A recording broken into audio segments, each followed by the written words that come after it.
Sekarang ni saya nak lihat ataupun nak mengikuti tentang perkembangan banjir, keadaan banjir di Temerloh Pahang. Dengan itu saya bersama dengan Timbalan Komisioner Polis ACP Muhammad Yusri Othman, Ketua Polis Daerah Temerloh yang telah pun berada di talian sekarang ini. Assalamualaikum Tuan. Waalaikumsalam. Okey, baik Tuan. Saya difahamkan Tuan pun terkandas juga ya.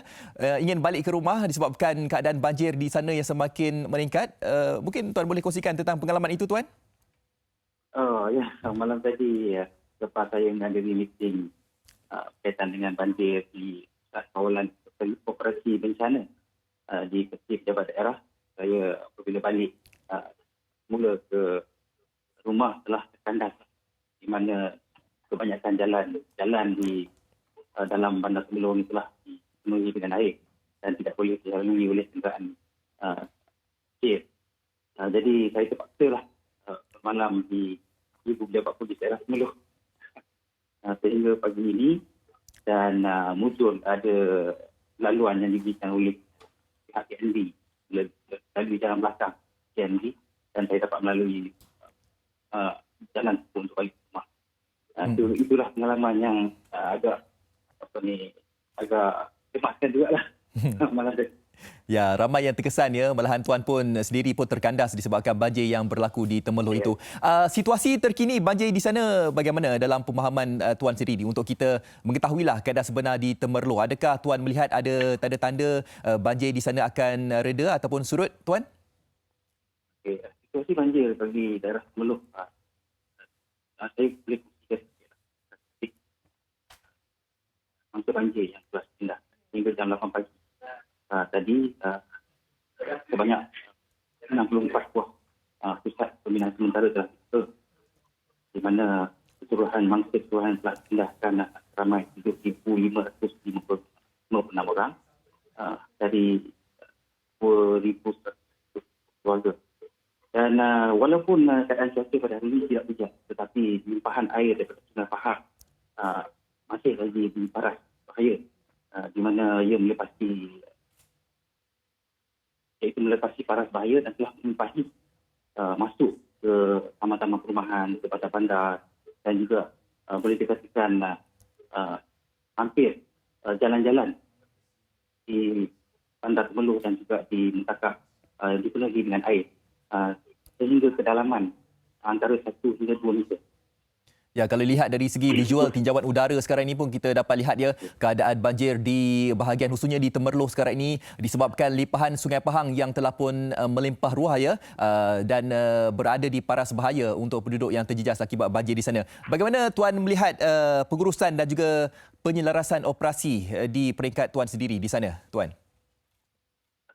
Alhamdulillah, Jawatan Pengurusan Bencana Daerah yang diketuai oleh pegawai daerah Temerloh telah melaksanakan beberapa rancangan dan juga plan untuk kita menangani banjir ini, terutamanya bagi membantu mangsa-mangsa banjir yang terkandas, yang terputus bekalan, dan kita sekarang memang giat berusaha dalam proses untuk menyampaikan bekalan kepada seluruh mangsa-mangsa banjir yang terkandas. Dan boleh dikatakan hari-hari kita melakukan mesyuarat bagi membincangkan juga beberapa langkah untuk mengatasi dan juga memastikan bukan sahaja bekalan dapat disampaikan kepada penduduk yang terjejas, tetapi juga keselamatan. Tambahan pula kita dalam situasi menghadapi pandemik COVID-19 ini, semua pusat-pusat pemindahan sementara dalam keadaan norma baru ini, kita patuhlah pada SOP yang telah ditetapkan. Ya, bercakap berkenaan dengan keselamatan tadi, Tuan, mungkin Tuan boleh memberikan nasihat kepada mereka yang terjejas akibat banjir khususnya di Temerloh, sebab difahamkan ada di antara mereka ini yang sanggup untuk berpindah tapi menggunakan kenderaan sendiri, khususnya mereka ni mereka seperti tangki air ya untuk mereka berpindah, dan itu sahaja cara untuk mereka menyelamatkan diri mereka daripada ditenggelami banjir. Apa nasihat yang Tuan boleh berikan kepada mereka yang berada di sana, Tuan? Ya, kita memang ada kes-kes yang telah kes-kes yang cemas yang berlaku sebelum ini, di mana uh,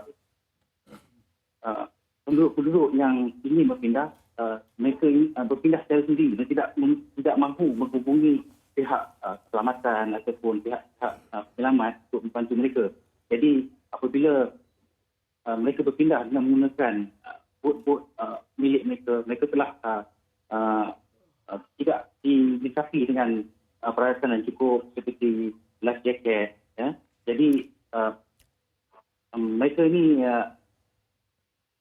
kurang mahir juga dalam pengendalian bot. Jadi bahaya bagi mereka. Jadi saya menasihatkan supaya semua penduduk ataupun mereka-mereka yang terjejas dengan banjir ini apabila berpindah menghubungi pihak keselamatan untuk membantu mereka. Biarlah pihak keselamatan ataupun polis, bomba, APM yang membantu mereka untuk memindahkan mereka.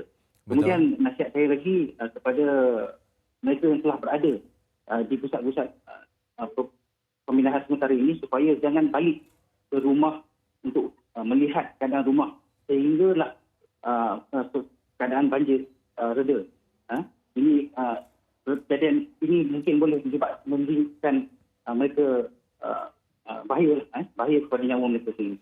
Ya, saya rasa dua nasihat itu adalah penting untuk mereka yang berada di sana. Yang pertama tadi, kalau nak berpindah itu, kalau boleh menghubungi pihak berkuasa, ya, dan kalau nak berpindah sendiri itu pun menggunakan bot kecil itu pun adalah jaket keselamatan, ya, untuk anda jaga diri anda masing-masing. Dan juga kalau anda yang berada di PPS duduk sahaja sampailah masa diberikan untuk anda tu untuk pulang ke rumah, barulah untuk kita ke rumah ni. Jangan pandai untuk kita nak balik ke rumah, nak periksa rumah masing-masing. Baik, terima kasih diucapkan kepada Tuan kerana sudi bersama kami di MHI. Terima kasih.